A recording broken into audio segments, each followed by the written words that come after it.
Aboriginal and Torres Strait Islander viewers, please be aware. This story involves the death of an Indigenous child, and it may be distressing. For 5 days, an entire country lived in a state of tension that never quite released. Helicopters cut across the sky in slow, repetitive patterns, their sound becoming part of the background. Volunteers walked in long lines through red dirt and thick scrub, calling a name that never answered back. People checked their phones constantly, refreshing for updates that didn't come.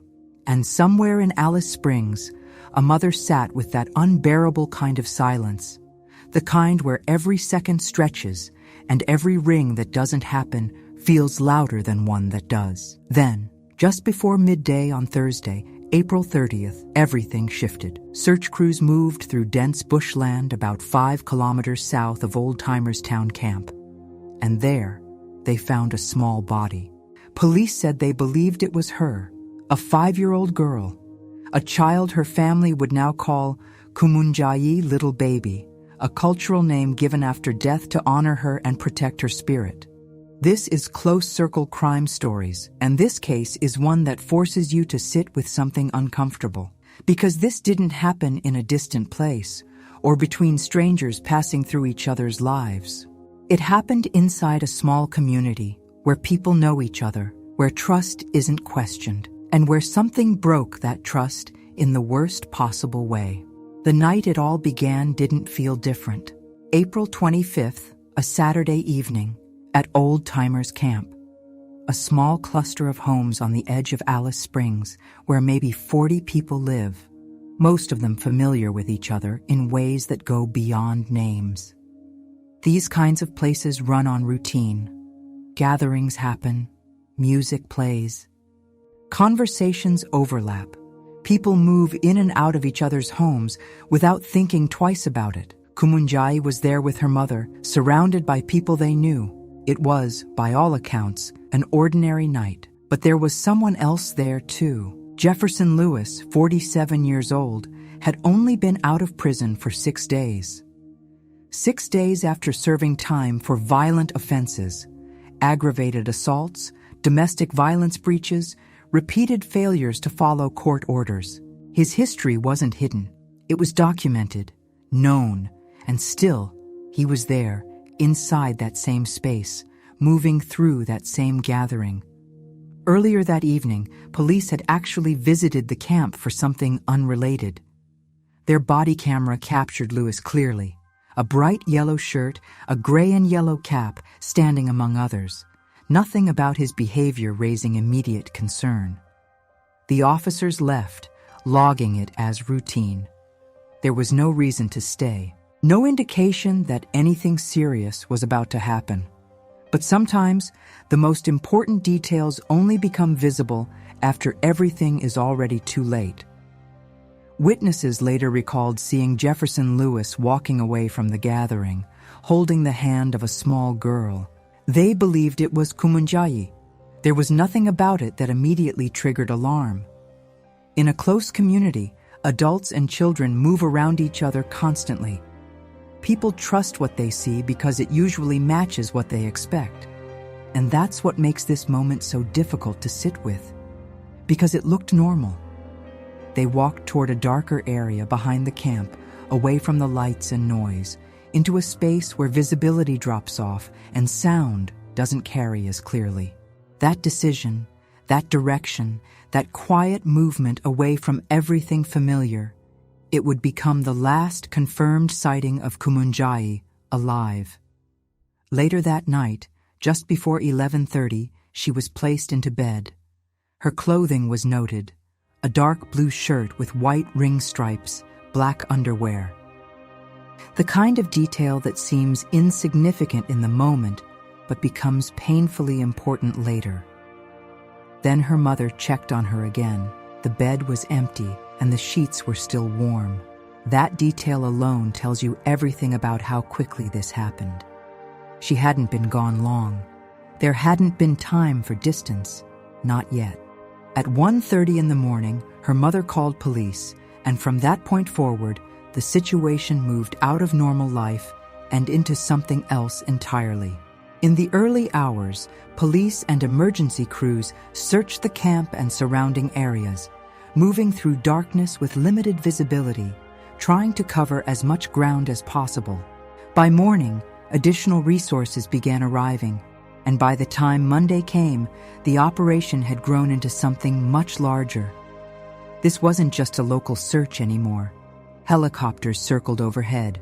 Thermal drones scanned for heat signatures.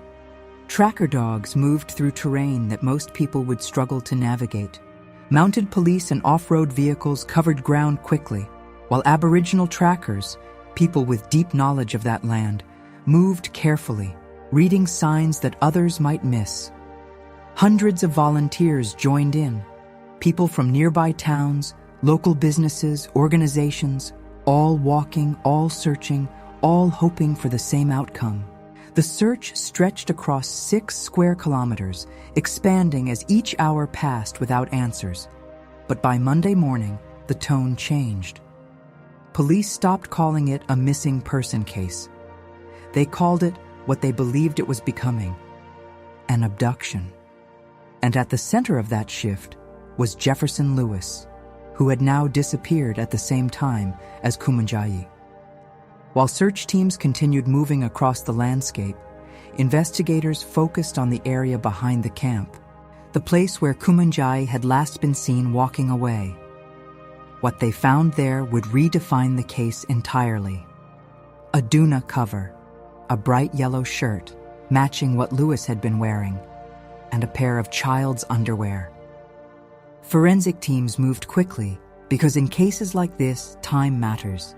Evidence degrades, conditions change. But when the results came back from the lab, there was no uncertainty. 2 DNA profiles were identified. One matched Kumunjayi, the other matched Jefferson Lewis. Police described it as of significance, but the reality behind that wording is much more direct. This wasn't circumstantial. This wasn't indirect. It placed him in direct connection with her in her final moments. And yet, even with that evidence, the search didn't stop. Police spoke carefully, choosing their words in a way that balanced realism with hope. They said they believed she might still be alive, but behind that statement, there was a growing understanding of how narrow the window had become. Then Thursday came, and with it, the moment no one wanted to face. Just before midday, search crews moved through dense bushland 5 kilometers south of the camp and found a body. The location alone told investigators something important. Distance had been created between the crime scene and where she was found. That takes time. It takes intent. Police described the discovery as incredibly distressing, not just for the family, but for the responders and the wider community who had been following the case so closely. A post-mortem was scheduled, and the investigation formally shifted into a homicide case. But emotionally, everything had already changed. Then something else happened. Something that wasn't planned, wasn't controlled, and didn't follow any official process. Community members found Jefferson Lewis, not police, the community. At Charles Creek Town Camp, locals confronted him, and what followed was immediate and violent. He was beaten, severely enough to be left unconscious in the dirt before police arrived. Officers moved in, restrained him, and paramedics treated his injuries before transporting him to hospital. But by then, word had already spread. By the evening, hundreds of people had gathered outside the hospital, around 400 by most estimates. The man linked by DNA to a 5-year-old child's final moments was inside, receiving treatment. And for many, that fact alone was enough to trigger something deeper than grief. It turned into anger, then into action. Rocks and bottles were thrown at police lines. Garbage bins were set on fire, lighting up the streets with flickering orange. A police vehicle was vandalized and eventually burned.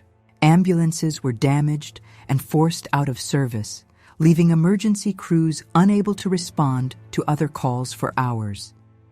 Tear gas filled the air as riot squads tried to regain control, and for a period of time, the situation became something closer to chaos than protest. What makes this moment harder to process is what came just days before it.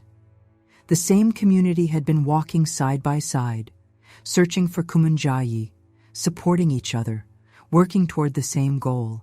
And now, that unity had fractured under the weight of what they were facing. Elders stepped in quickly, trying to draw a line between grief and what was happening on the streets.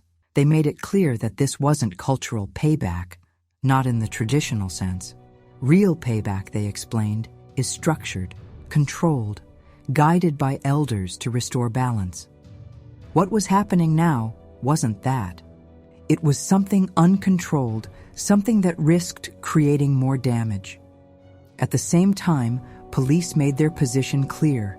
The law applied to everyone. Meanwhile, Jefferson Lewis was moved out of Alice Springs for his own safety, flown to Darwin, and placed in custody as charges were prepared.